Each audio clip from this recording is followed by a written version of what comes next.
Bonjour à tous, j'espère que vous allez bien. Alors je poursuis rapidement mon étude sur, enfin, notre méditation sur l'idolâtrie moderne. Et je vais parler aujourd'hui du divertissement.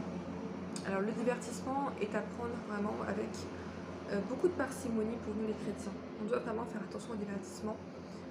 Parce que quand vous lisez Genèse chapitre 4 par exemple, vous allez voir que Caïn, qui s'est éloigné de Dieu, a été en fait l'auteur du divertissement. Toutes sortes de... Vous lirez dans Genèse chapitre 4, 5, ce qu'a fait Caïn. Il s'est éloigné de Dieu et il a créé toutes sortes d'instruments de musique, toutes sortes de, de travaux manuels, en fait tout ce qui était censé le divertir puisqu'il n'avait plus Dieu. Et donc finalement il était occupé à autre chose. Et le divertissement c'est exactement ça, on est occupé, on est, comme le nom l'indique, divers, ça veut dire se détourner en fait, on est diverti. Et donc c'est important de veiller à ça en tant que chrétien, notamment dans les activités par exemple à l'église. Tout ce qui est chant, danse, c'est super, c'est magnifique, mais ça ne doit pas prendre la première place.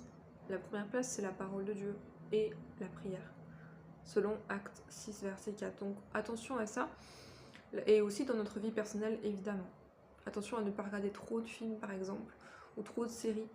Moi, quand j'étais pas chrétienne, je regardais beaucoup de séries, beaucoup de films, beaucoup de choses, parce que je ne connaissais pas Dieu, j'avais besoin de me divertir. Maintenant qu'on est chrétien, on peut le faire, c'est pas du tout un péché, on n'est pas là pour être religieux, mais il faut quand même prendre ça avec parcimonie et savoir gérer son temps. Le divertissement est quand même une grande idole pour nous, les chrétiens, on doit l'admettre. Tout ce qui est divertissement sous toutes ses formes. Ça peut être le sport, ça peut être les chants, les danses, le théâtre, tout ce qu'en fait qui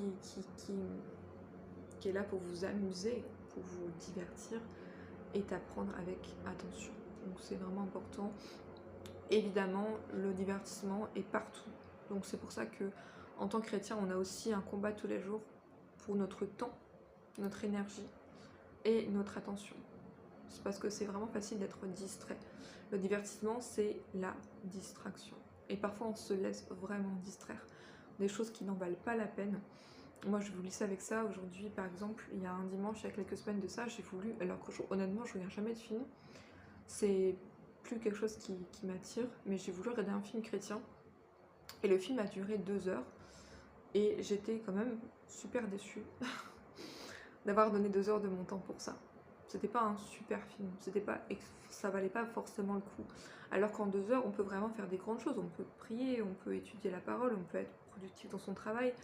En fait, en tant que chrétien, on doit forcément veiller à notre temps. C'est vraiment, il y a des choses dont on doit se priver. La Bible dit dans Éphésiens 5,